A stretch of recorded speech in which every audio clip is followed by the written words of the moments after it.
the wreaths of autumn. The first chill in the air was a whisper, a promise that the golden season was on its way.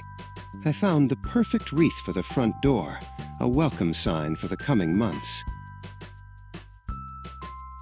The mudroom door, often overlooked, deserved its own touch of warmth. This one was simpler, with a quiet elegance.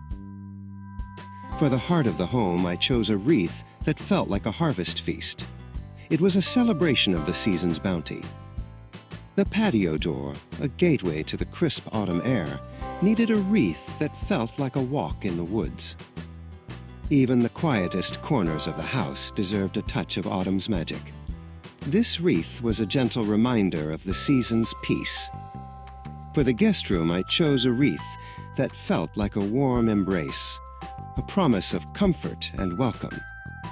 The study door, a portal to quiet contemplation, was adorned with a wreath that was both simple and profound.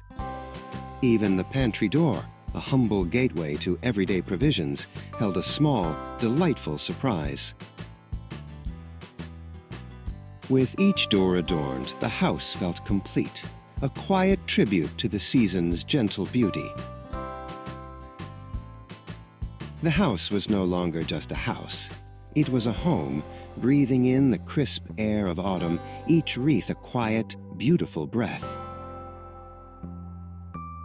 The back door, a quiet entry to the garden, was given a wreath that felt like a final, fond farewell to summer's blooms. And finally, the smallest closet door, a hidden space for forgotten things, was given a wreath that held a secret, tiny joy.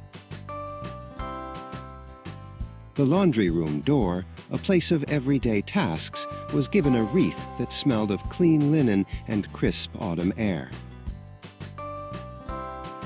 The garage door, a threshold to the wider world, was adorned with a wreath that was both rugged and beautiful.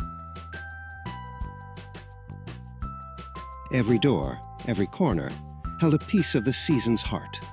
The house was a quiet, beautiful symphony of autumn, each wreath a note of gratitude,